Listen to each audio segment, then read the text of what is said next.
निकी की कहानी प्यार, धोखा और मर्डर का कॉकटेल है। निकी और साहिल लिव इन रिलेशनशिप में थे, लेकिन साहिल अपनी गर्लफ्रेंड निकी के साथ साथ कहीं और भी किसी के साथ एक रिलेशनशिप में था। निकी को धोखा देकर दूसरी लड़की के साथ शादी के 7 फेरे लेने जा रहा था।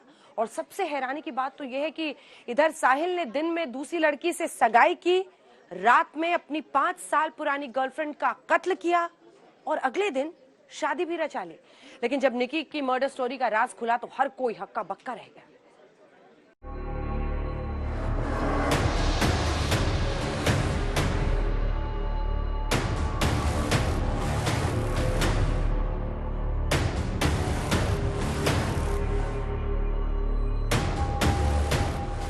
ये निक्की के उत्तम नगर घर की सीसीटीवी फुटेज है। कोरोना से पहले साहिल के साथ लिव इन में रहने वाली निक्की उत्तम नगर में किराए के घर में अपनी बहन के साथ रहने आई थी और यहाँ साहिल रोजाना आता था। अब साहिल निक्की के साथ 2 तरह से खिलवाड़ करता था। पहला तो वो निक्की से अपनी सगाई और शादी का सच छुपाता था। दूसरा, साहिल ने अपने घर वालों से निक्की के बारे में कुछ नहीं बताया था। अब 9 फरवरी का टाइम आ जाता है। इस दिन साहिल की मंगनी फिक्स थी और 10 फरवरी को साहिल की शादी होनी थी और निक्की से छुपाकर साहिल दूसरी लड़की से 9 फरवरी को सगाई कर लेता है। अब इत्तेफाक से निक्की को साहिल की सगाई और शादी के बारे में पता चल जाता है। निक्की बेचैन होने लगती है और फोन पर साहिल से मिलने के लिए कहती है। निक्की चाहती है कि साहिल उस रिश्ते को तोड़कर उससे शादी कर ले। यही बात करने के लिए निक्की 9 फरवरी की रात साहिल को मिलने के लिए बुलाती है। 9 फरवरी की रात 11 बजे सगाई के बाद साहिल बिंदापुर में अपनी कार से निक्की से मिलने पहुंचता है। वो निक्की को कार में बिठाता है और निक्की अपनी बहन से ये कहकर निकल जाती है कि वो देहरादून ट्रिप पर जा रही है। निक्की को उम्मीद थी कि वो साहिल के साथ वैलेंटाइन डे मनाने के लिए गोवा चली जाएगी, लेकिन ऐसा नहीं होता और होता है लव का द एंड। कार में बैठते ही निक्की साहिल से लड़ने लगती है। वो उसे अगले दिन होने वाली शादी तोड़कर उससे शादी करने की जिद करने लगती है। कार लगातार दिल्ली की सड़क पर दौड़ रही थी और कार के अंदर साहिल और निक्की झगड़ रहे थे। रात के करीब 1 बजे आईएसबीटी के करीब कश्मीरी गेट पर साहिल ने कार रोकी। साहिल ने कार में पड़े मोबाइल चार्जर के तार से निक्की का गला घोट दिया। साहिल निक्की की लाश को बगल वाली सीट पर सीट बेल्ट लगाकर बैठा देता है।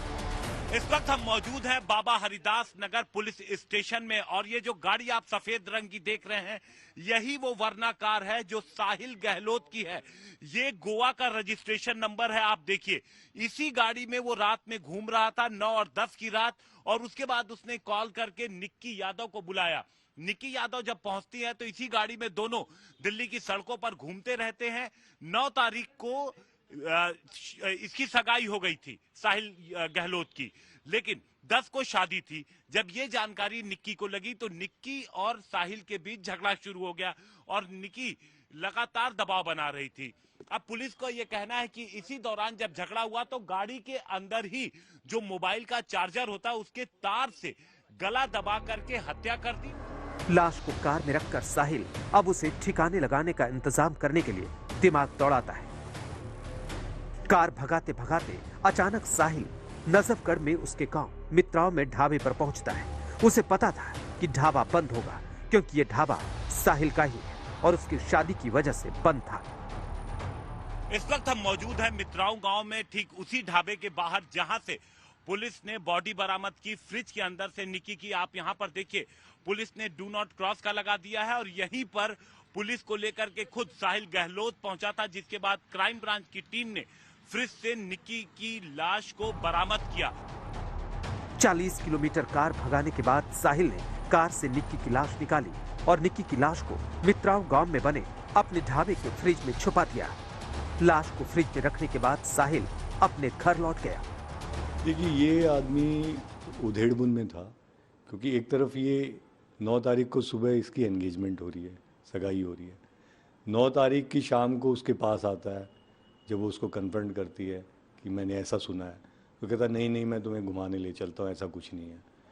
पहले गोवा का प्लान बनाते हैं, फिर हिमाचल का प्लान बनाते हैं और ये कह के निकलता है कि मैं तेरे को 2-3 दिन के लिए कहीं बाहर घुमा के लाता हूँ, तेरा दिमाग अपसेट है, वो ठीक हो जाएगा। और उसी दौरान ये दिल्ली में कि बस अड्डे चलते हैं, वहाँ चलते हैं, और उसका मर्डर करके ये करता। अगले दिन सुबह शादी में चला जाता है बारात लेके 10 तारीख को। अब ये आदमी ढाबे को इसने बंद किया हुआ है, लेकिन इसके दिमाग में उधेड़बुन यही है कि किस प्रकार से बॉडी को डिस्पोज हो जाए, और मैं फिर बाद में इस तरह का कोई प्लिया लूँ, क्योंकि घर वालों से वो बहुत दिन से दूर रह रही थी, तो घर वाले भी 2-4 दिन तक तो पूछ ही नहीं रहे थे कि क्या हुआ क्या नहीं हुआ।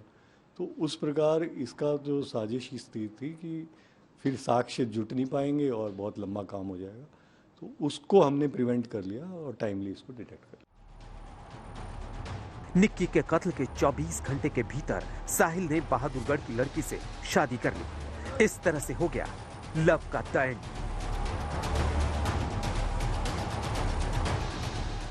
लेकिन असली कहानी अब शुरू होती है। निक्की की लाश फ्रिज में बंद थी और तारीख 11 फरवरी आ चुकी थी। निक्की का फोन भी नहीं लग रहा था। ऐसे में निक्की के पिता परेशान हो उठते हैं। वो निक्की की बहन यानी अपनी दूसरी बेटी से पूछते हैं।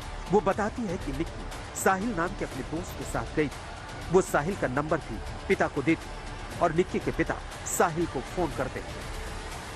निक्की के पिता ने साहिल को फोन लगाकर पूछा कि उनकी बेटी कहाँ है, जिस पर साहिल लगातार निक्की के पिता को गुमराह कर रहा था। वो कह रहा था कि निक्की मसूरी चली गई है, देहरादून अपने दोस्तों के साथ चली गई है।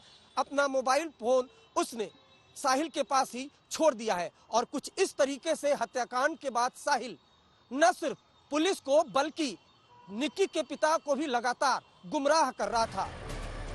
इस तरह 3 दिन तक साहिल निक्की के पिता को टालता रहा। आखिर में उसने बताया कि वो छुट्टी मनाने देहरादून मसूरी गई है। साहिल ने यह भी कहा कि वो अपनी शादी में बिजी है। इसके बाद निक्की के पिता ने साहिल के पेरेंट्स से बात की। उन्होंने बताया कि साहिल बाहर गया है।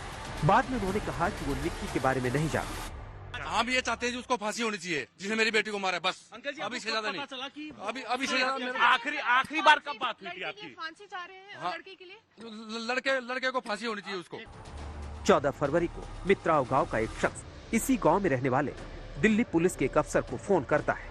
वो गुमनाम शख्स साहिल और निक्की के रिश्तों को जानता था।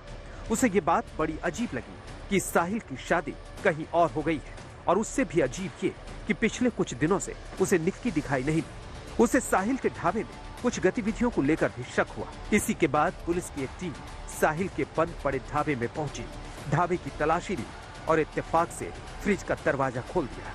फ्रिज का दरवाजा खुलते ही निक्की की लाश बाहर आ जाती है। दिल्ली पुलिस ने साहिल गहलोत को गिरफ्तार किया है। क्राइम ब्रांच की गिरफ्त में फिलहाल साहिल गहलोत है।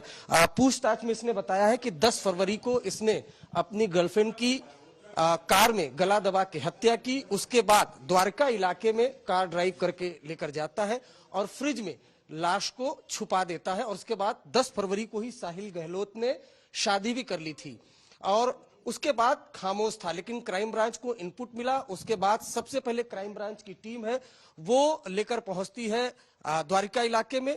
वहां पर फ्रिज जब खोला जाता है तो उसमें जो निक्की यादव जो साहिल की गर्लफ्रेंड है उसकी डेड बॉडी रखी होती है। डेड बॉडी को रिकवर किया जाता है। उसके बाद साहिल गहलोत को गिरफ्तार किया जाता है। 22 साल की निक्की और 24 साल के साहिल गहलोत का सच अब पूरे देश के सामने है। और पूरी कहानी कैसे 2018 में कोचिंग में हुई एक मुलाकात, प्यार और लिव इन में रहने के बाद साहिल ने निक्की का कत्ल कर दिया। हिमांशु मिश्रा के साथ अरविंद ओझा, दिल्ली आज तक।